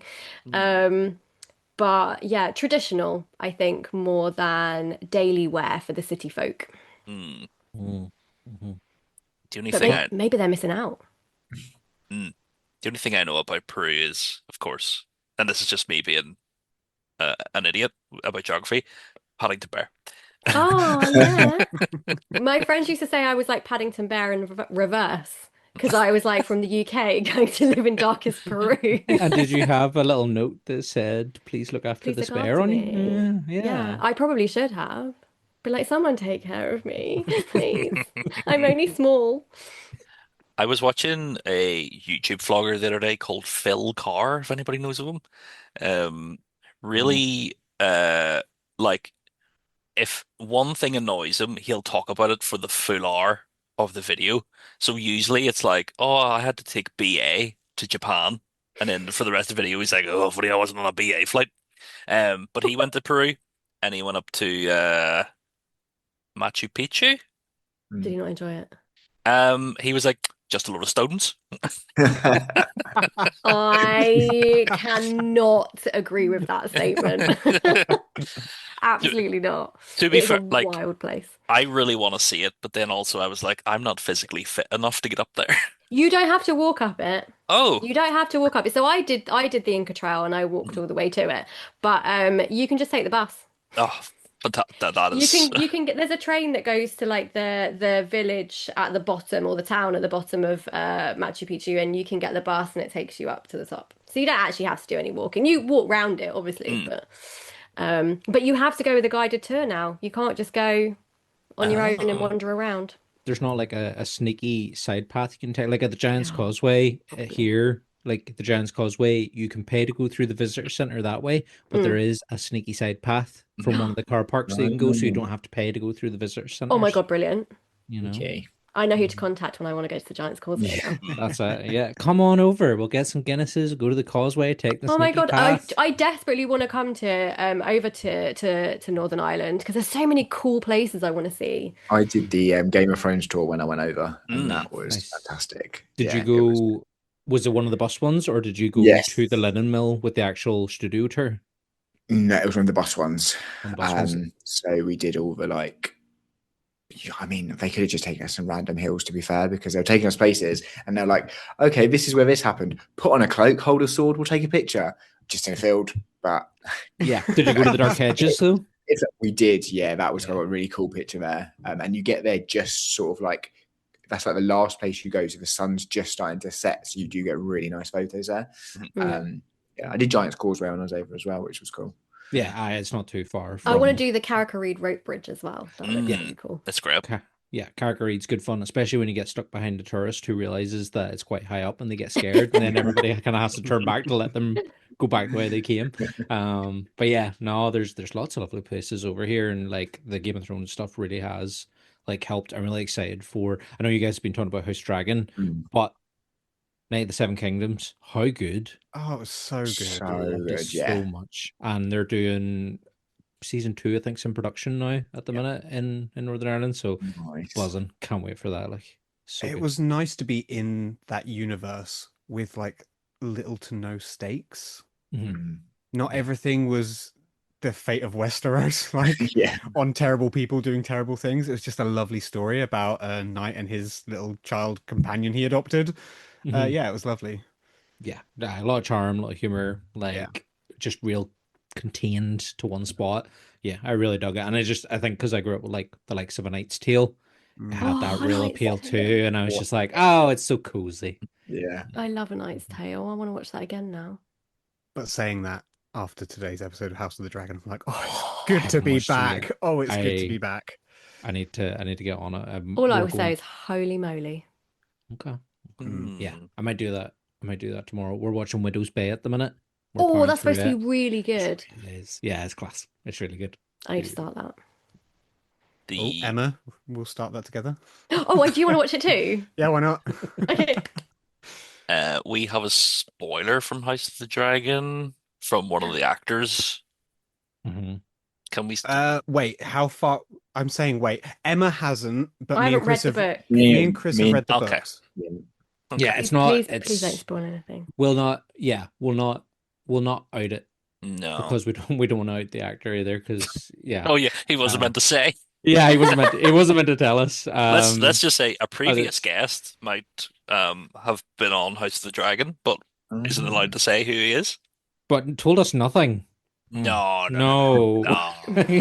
Interesting. I'll have to look at the Interesting. guests because I spoke to a guest a little while back at a convention, and this actor was telling me stuff that has happened in season 2, and then he was like, "Oh, has that not happened yet?" I was like, "That's not happened yet, but thanks for the information." Okay. When we're not recording, we'll say. we'll compare names. Yeah, but not right now because we're recording. So yeah. I just haven't, like, Game of Thrones lost me at season 5. House of the Dragon I do want to start because I'm a big Matt Smith fan, and He's brilliant. Millie Alcock I really enjoy. Mm. Like, do I need to finish Game of Thrones to start it? It's a prequel, isn't it? No, It is not at it is a prequel, but it's set like 190 something years beforehand. But the thing about House of the Dragon is, because I agree, Game of Thrones, I think everyone will agree that it kind of fell off the wagon towards the end. But for me, House of the Dragon is like the best elements of what Game of Thrones was. It was the character dynamics, the character relationships, the plotting, the striving. It's all of that. It's all the political stuff. And it's so interesting. I would take House of the Dragon over Game of Thrones any day. I agree because you're just focused on kind of like one family, essentially. It's very kind of hyper focused, and you're not dancing around the country to like 700 different people's storylines. You are very focused basically on one. And I think that makes it a lot better. And I sat and binged it. I binged like the season 1 in like a day. So I think as well, because you know that there is more in the future. You haven't got to sort of worry about where it's going. Like with Game of Thrones, so I remember when Game of Thrones first came out, like I watched it like the first release of Game of Thrones and was obsessed from the off. And yeah, then was just heartbroken at how it ended, really. Yeah. And that's all because they thought they were going to get to do a Star Wars and they didn't. So more for them. But with House of Dragon, like you don't have to worry about being disappointed by the ending. I think there's no fear that I'm going to be let down from the story because the story's established and it's there. Whereas with Game of Thrones, that ending still isn't officially there because that book's never going to get finished, is it? Let's be honest. Never. It's not happening. So you didn't know where it was going, and it just, I think as well, like you've got someone who's created such an incredible story for then someone else to pick it up and try and carry that on. You're never going to get that true reflection. Whereas with House of the Dragon, at least we know it's all from one mind. Yeah, I've been convinced. I've been converted. Check it out. Also, there's like 20 more dragons. Yeah. Basically, Yeah. what's not to love? Yeah. I like when they design dragons different. Like they all are unique in their own wee ways, and like their personalities kind of match the writer, and it reminds me of the kind of like old like 90s cartoons and toys you would have got, where it was like this writer is paired with this particular thing, and I don't know if they started doing like House of Dragon like toys with like the writer and the dragon, I'd be all over it. Like, It's so devastating because was it Diamond Select started doing the figures, and they had a whole range of House of the Dragon planned, and then obviously they went bust, and we saw there was going to be an Aemond, a King Viserys, a Daemon, Rhaenyra, and just we're never going to see them. yeah, Heartbroken. can't There be a is good dragon toy. Like, there's new Supergirl action figures out. You can have your Molly Alcock, but Yeah. we'll get a Black Series Matt Smith next year. This is where customizing comes in. Yeah. Was talking before the House of the Dragon stuff about celebration, but recently we've had Galaxy Palooza and Force Fest here in the UK.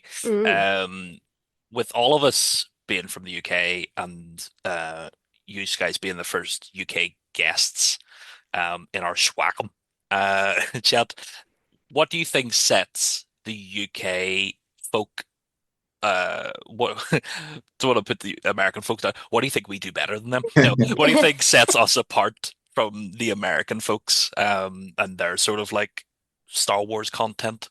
I think, generally speaking, British people are, I mean, we're quite sarcastic. We've got a very dry sense of humor, but we're actually quite positive generally. I think with a lot of, much like American politics, I'm going to get shot for this, but it's very polarizing. It's one or the other. Whereas over here, I find that a lot of Star Wars fans are like, oh, I don't really love that thing you love, but cool, that's great for you. And Yeah. will quite happily listen to someone else talk about a Star Wars thing that they love, even if they don't love it themselves. I think we're much more accepting and appreciating of other people's fandoms. Before I started listening to the Star Wars Sessions lads, I used to listen to an American podcast, American Star Wars one, and that was how I got into listening to podcasts for Star Wars purposes. Really enjoyed it, but then slowly it got more negative, and they were like getting more aggy with things and slating the films, and all the prequels were constantly hated on. And then I found my Sessions one, and like just loved the vibe, like the positivity throughout, and that's was my number one Star Wars podcast then. So yeah, I think I agree with Jay there. It's just the positivity from British fans does seem to be, obviously there's some out there, isn't there? But we do seem to be a lot more positive than the Americans. I feel like as well, I mean, I know that we've talked a lot about things that we have purchased and things that we have in our collections and stuff, but I do feel like we are a lot less consumer based as well. There's not the need to buy everything. I know, Jay, I know I can literally see your room. But I do think generally it's not a case of like everybody like must buy everything. And it's not like, oh, if I go to this convention, I must buy at least 5 blind boxes and, to go home and do a haul and like all of this.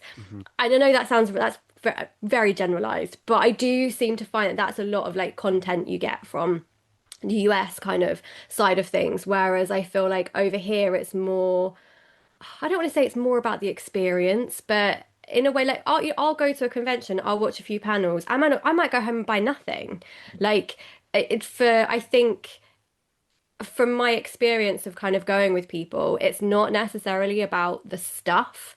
It's kind of about being there and the people and things like that. Whereas I think a lot of things that kind of come from across the pond tends to be a lot more consumer driven. I think a lot of their conventions are a lot more bloated than ours. So they have the advantage of being America. A lot of the stuff is in America. A lot of the Mm. actors are American. So that is all very accessible and easier for American conventions to grab that sort of hype and to get the people through Mm. the door and to get the products out as well. Like the pain we have over here just trying to get stuff to go into shops and buy stuff. Whereas I see people on like TikTok and Instagram in America where they're just knocking about a Target and there's all the ones we can't even pre-order over here already discounted over there. Yeah.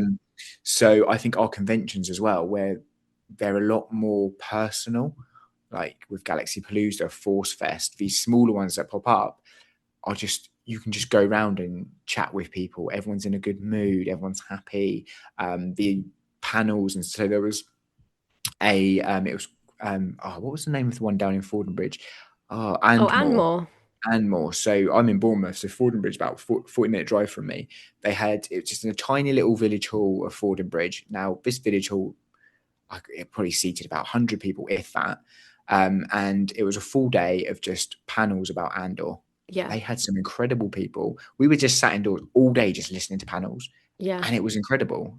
Yeah. And it's those sort of things that I think we do better than the Americans. Like, I don't think that would work over there because they'd be like, where's all the stuff we want to buy? Where's all these big celebrities? Whereas Mm. we can get away with that. And I think it's better than just going to these huge conventions in each state. Yeah. Because that and more one, it was all about kind of like the visual effects team and the props team and things like that. And it was all about really kind of the behind the scenes stuff. And it was so interesting.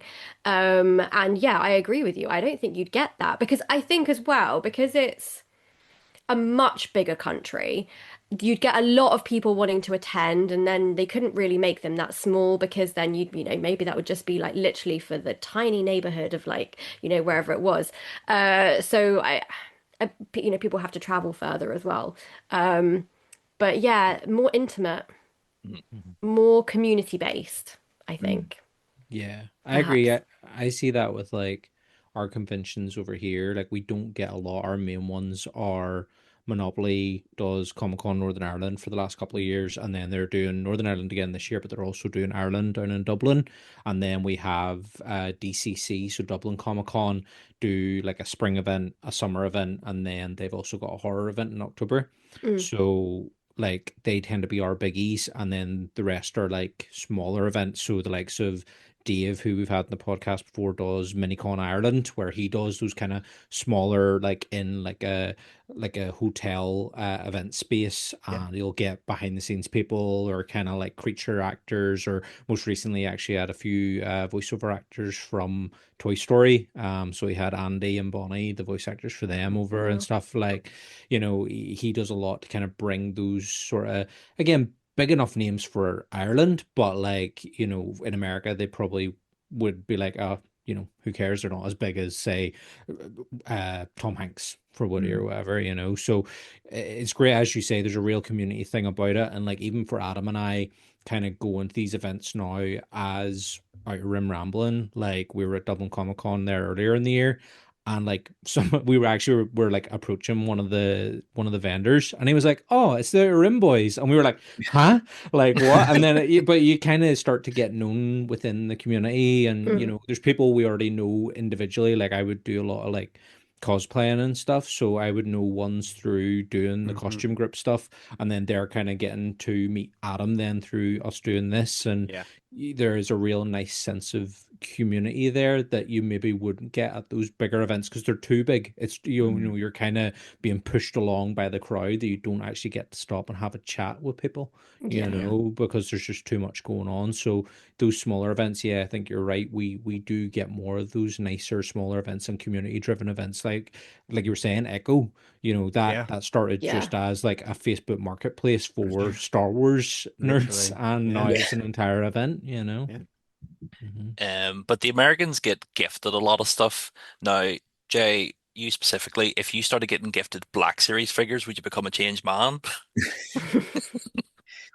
I don't think so. I don't think so. I mean, don't get me wrong, I love a Black Series, but I'm quite selective with my Black Series purchases now. Mhm. Whereas I used to be, I've got to have everything. I've got to have one of every single figure. And now I know it doesn't look it, but I try to avoid the 10th clone repaint, or this is the 15th Stormtrooper. I mean, when the Mandalorian and Grogu merchandise came out, I picked up the Stormtrooper and all he had was a different shin plate, and I was like, I'm not spending $27.99 on a shin plate. I'm just not. It's ridiculous now. Like, I've got a Stormtrooper. Somewhere you have to draw the line. So yeah, I mean, don't get me wrong. I'd appreciate being. Who wouldn't want to be sent freebies? But no, I don't. I don't think it would. I don't think it would change me. I feel like you'd be like, oh, sorry, no, I've got that one. Oh, no, Yeah, sorry, yeah, I've got that exactly. one. Oh, sorry, I pre-ordered that like a month ago. Like, I'm sorry. Now, if they wanted audience participation and they wanted my ideas for Black Series, then yes, I would be a changed man. Yeah. Oh yes. I would be a changed man if somebody sent me a figure of Sigourney Weaver through the post. I would like, whatever you want, Disney. We've already discussed before on the podcast what our sellout item is, and it's the 30th anniversary Goofy movie Powerline jackets. We'll do whatever Disney wants if we can get the Powerline jackets. Okay. Yeah. Oh, well, if we're going that route, then mine would be the original suit for Amanaman. I would I would harvest Oh, wow. organs for that. Yeah. Would you take a Mando and Grogu Amanaman instead? Would that be an alternative, or do you want the OG? I would take any and all. Every Amanaman going. All of them. All of them. Yeah. Have you got your Funko Pop? Have you pre-ordered your Amanaman? I've got 3 of them. I have one right in front of me on my desk. I have one in all of my favorite rooms so that I never Reachable. see him. Yeah. Is one on the bar? In case I need a fix. Yes. I'm really happy about that. You think I'm bad with... I don't even collect Pop Funkos. Like, that's one thing I've never been a fan of. But if they do a vintage collection Amani figure, it's going to spiral out of control because I will not stop. Oh, no. An army. Chris, Emma, what are you selling out for? God, that's a big question. Probably the original prop for Obi-Wan Kenobi's lightsaber.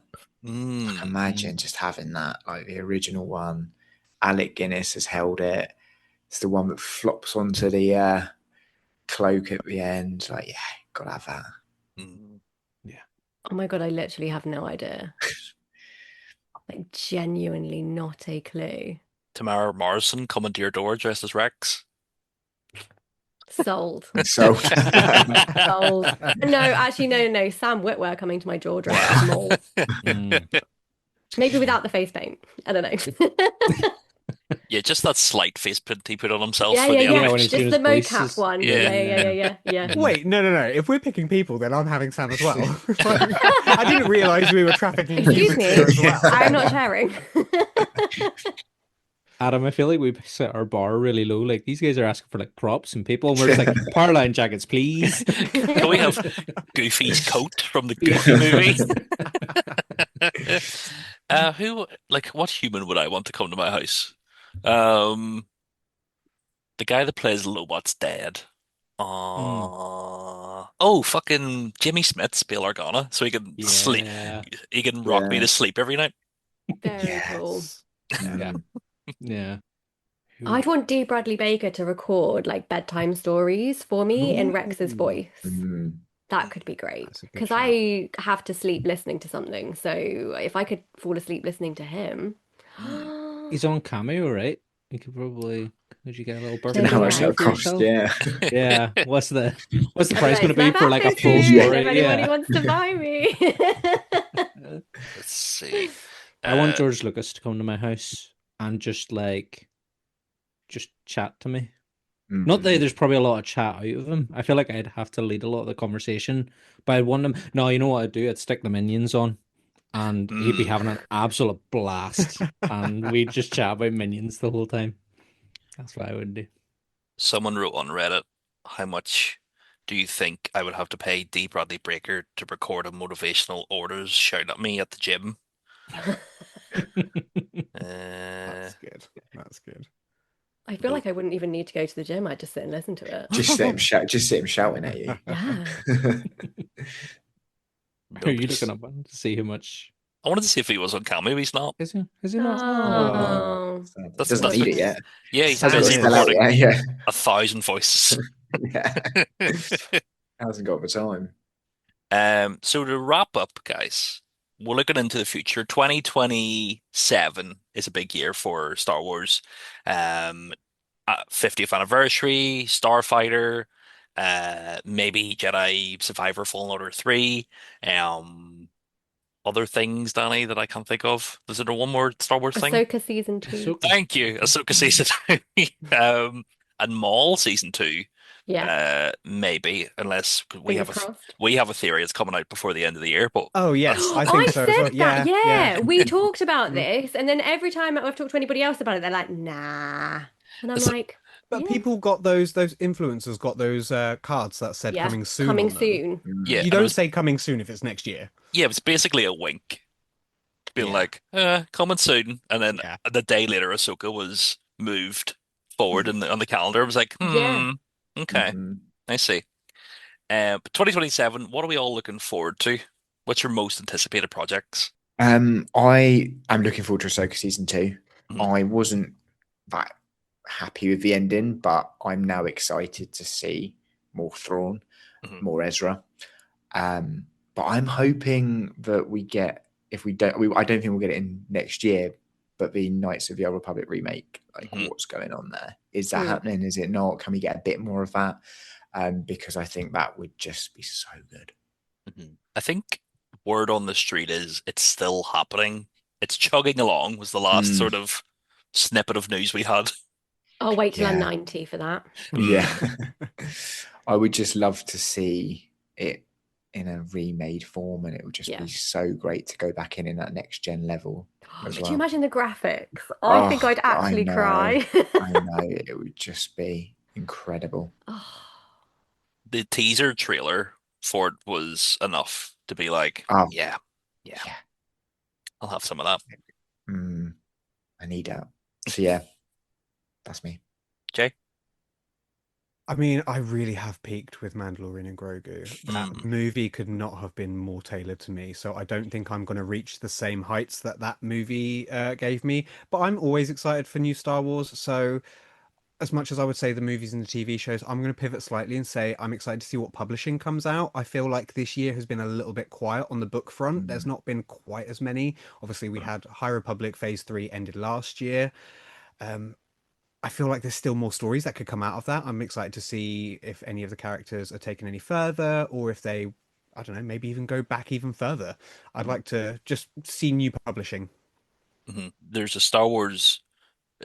It's August right now, listeners. There's a Star Wars book out at the minute called Star Wars Legacy about Rey and Leia, set Yeah. between Last Jedi and Rise of Skywalker. Mhm. Uh, and I am three-fourths of the way through it. Maybe one of my favorite Star Wars projects ever. Really? I Wow. love that book. It's so good. I'm kind of sad that the High Republic is over. I mean, I I know know. I've still got a lot to dive through, but I mean, I know having like knowing that it's done, I'm a bit like, oh, Yeah. that means that when I finish, it's finished. Mhm. Closing that final book, I was like, wow, this is I've been on a journey here and it's done. So yeah, I agree. More, more, please. But guys, we still have Young Jedi Adventures. Oh, do you know how we cute do that is, though? that. I sometimes watch that to go to bed. Mhm. That is what Ezra has. Ezra's seen all of those. It's his favorite little cuddly toys and nubs as well. So I've got to find another one of those because if that gets lost, I'm screwed. Because that is his cuddly toy. So yeah, Young Jedi Adventures is a great place for little kids to start, and it's fun. It is fun. There is some fun elements to that story. Mm. And you get some of the High Republic characters in it as You well. Because do. like when You get they Belle. bring like Belle and Ember, Mhm. because she's my fave. Um, I love that. I'm like, oh, it's book people. And once you run out of Young Jedi Adventures, you can jump right into Resistance. Come on, guys, let's go. To be fair, I do need to try harder with that. I just watched a couple of episodes. I didn't hate it. I was just like, okay, this is different. I feel like I need to soldier on through it. I introduced my dad to all the animation, and he watched all of it, and then he went and watched all of Resistance. So he's done better than I have, and he got to the end, and he was like, Emma, don't bother. Maybe we need to do it together, like a little push our way through Oh, resistance so yeah. that we can then be Please like, don't make right, me that's do not awful fair. things. Yeah, let's do it. Hold each other accountable. Exactly. Like, have you watched the second episode yet? And I'll be It's like, been no. 6 months. Yeah. Sometimes it's just a fun show to watch to Mm. see the guest stars because, like, Donald Faison turns up at some point. You're like, oh, Turk. Yeah, he's in it for quite a bit. Yeah, that's the reason I kept watching it. I like Turk. I like Turk in it too. Danny, I think we've said our most favorite projects for next year is Simon Bird in Starfighter. Yeah. Oh, Oh, fun. yeah. That's going to be wild. That's going That to be is gonna wild. What I have you don't know. played? I feel like if the new Jedi game comes out next year, I think that will be my most anticipated, perhaps. But I think if they do what they did before and only release it on like PS5, I'll cry because I don't have one. And then I'll have to wait for them to release it on PS4 like a year later. So it'll be sad.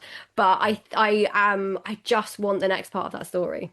I'm excited about the idea that they're saying that there's going to be sort of a significant enough time jump for the story, and to see where that kind of then puts him in the chronology of it all, and what kind of a Jedi he is at that point of his life. Yeah, I'm excited for that one too. And also, they've come out and confirmed that Cal's going to turn up in other things. Mhm. Oh. Oh, I So- didn't know that. Yeah, it was like, I can't remember who it was. It was sort of around like the Mandalorian and Grogu releasing, and they were like, "What's next? What's next for Cal?" And they were like, "Yeah, we're going to be putting him in other like IPs. Like this is not That's IPs awesome. as in he's in the Avengers, but like Yeah. he will turn up somewhere else." And I guess timeline wise, I don't know, but the Could whole work for Ahsoka. Yeah, Well, or Maul. Could- Or Maul. that's- Ahsoka or Maul. But I mhm, mean, live action, you've got the actor literally right there. Literally. Mhm. Yeah. yeah. Why not? Why not use him? I want to Yeah. see him team up with Root of the Hut, just so we can have Jeremy Allen White and Cameron back together again. Yes. After Mm, Shameless, you yes. know. So Yeah. yeah. mhm. Mhm. See, I only really know him from Gotham. Gotham. Yes. I was like, he's my Joker. But thank you very much, Loth Chat guys. This has been a real pleasure.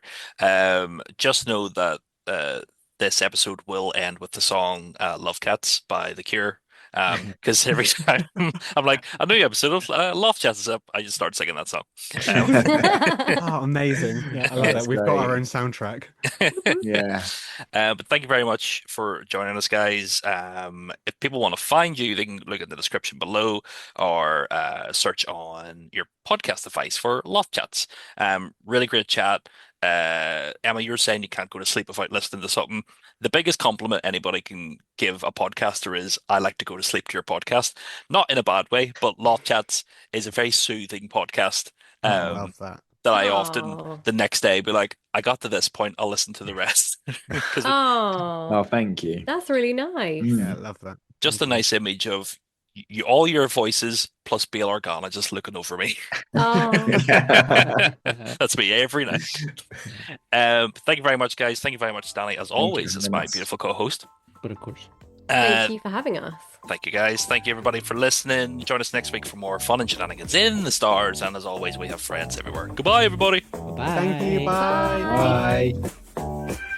We move like cagey tigers, oh, we couldn't get closer than this. The way we walk, the way we talk, the way we stop, the way we kiss. We slip through the streets while everyone sleeps, getting bigger and sleeker and wider and brighter. We bite and scratch and scream all night. Let's go and throw all the songs we know into the sea. You and me, all these years that no one heard. I'll show you in spring, it's a treacherous thing. We miss you. Kiss. Love cats. We miss love cats. So wonderfully, wonderfully, wonderfully, wonderfully pretty. Oh, you know that I do anything